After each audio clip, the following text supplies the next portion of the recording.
FMEA é uma sigla originada do inglês, sendo traduzida como Análise dos Modos de Falha e seus Efeitos.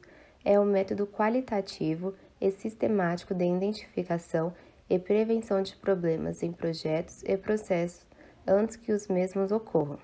Essa ferramenta auxilia na prevenção de defeitos, aumenta a segurança e satisfação do cliente.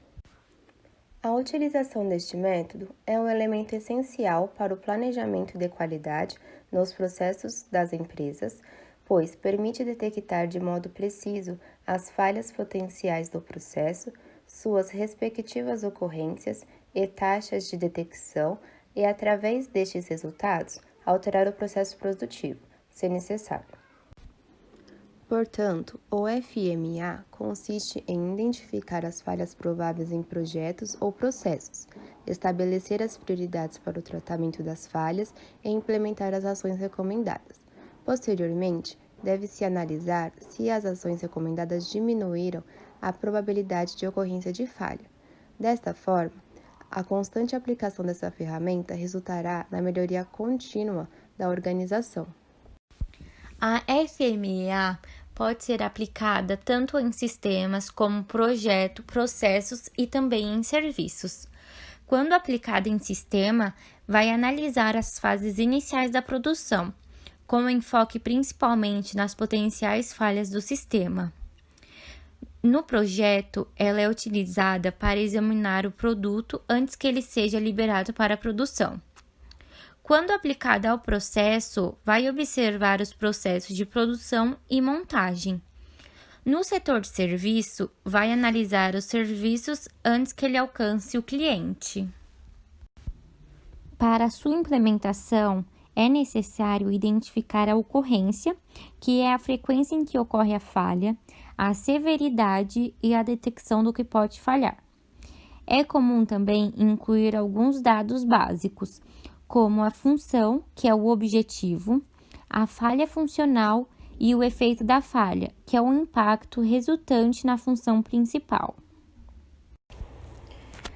Existem 3 variáveis para calcular a priorização, que são elas a severidade, a ocorrência e a detecção. O número da prioridade de risco é a multiplicação das variáveis. Então, quanto maior for o número, mais crítica é aquela falha. E mais rapidamente deve ser tomada uma medida ou uma ação, para que não ocorra mais. Então, esse cálculo vai ajudar a priorizar os possíveis efeitos baseados na sua gravidade, na frequência e na probabilidade de detecção. Para que essa ferramenta seja efetiva, ela deve ser sempre atualizada.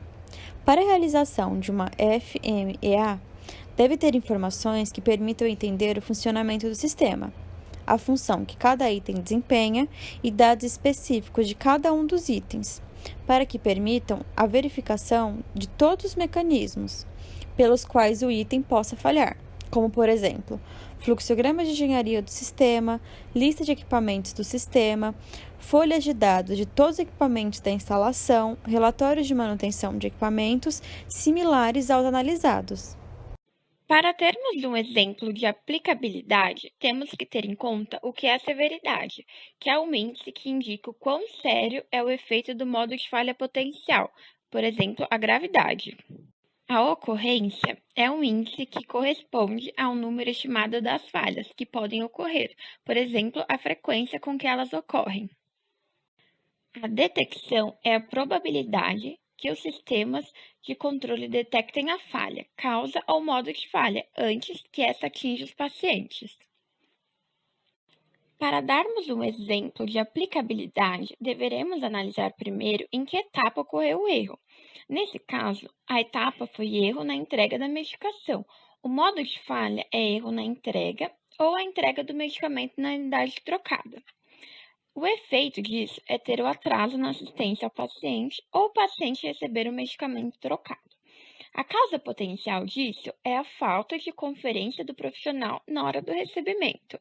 O controle é que tem que haver dupla checagem no recebimento da unidade. A ocorrência, como vimos lá na tabela, é de 3. 3 é pequena taxa de falhas, 1 em 4.000. A severidade é 2 e 3. Pequena, pode não comprometer o tratamento e não causar dano. Detecção 10. Mínima detecção nula. O índice de risco é de 90. Propondo, então, uma ação que deverá ser realizada, normatizando a etapa do recebimento com inclusão de controle de medicamentos recebidos por paciente em cada unidade, com conferência na passagem de plantão. Então, nós do grupo, a gente colocou algumas recomendações, né, desse estudo, que são possíveis para evitar os erros da medicação. Então, realização da prescrição por meio eletrônico, né, que no caso do estudo que foi feito, eles não utilizavam esse meio.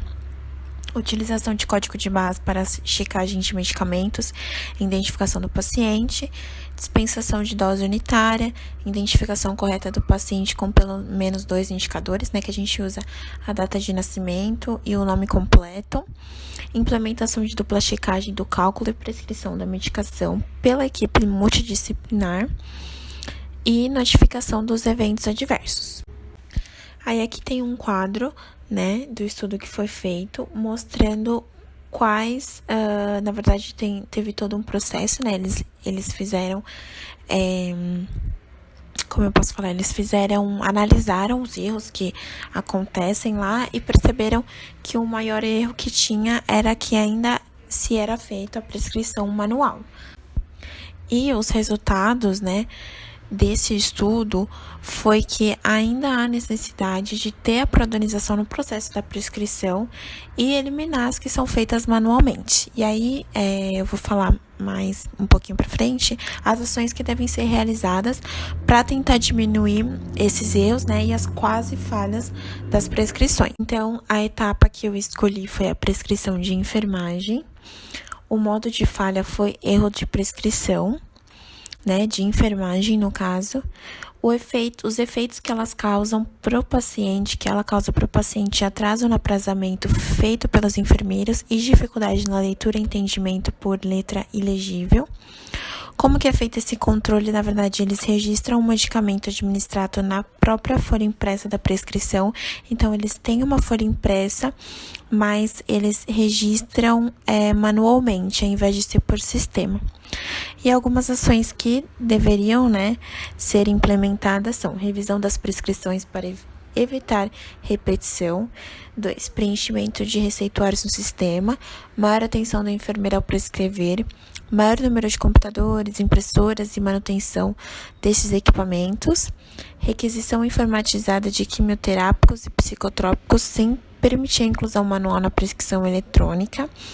E não permitir acréscimos ou outros registros manuais nas prescrições eletrônicas.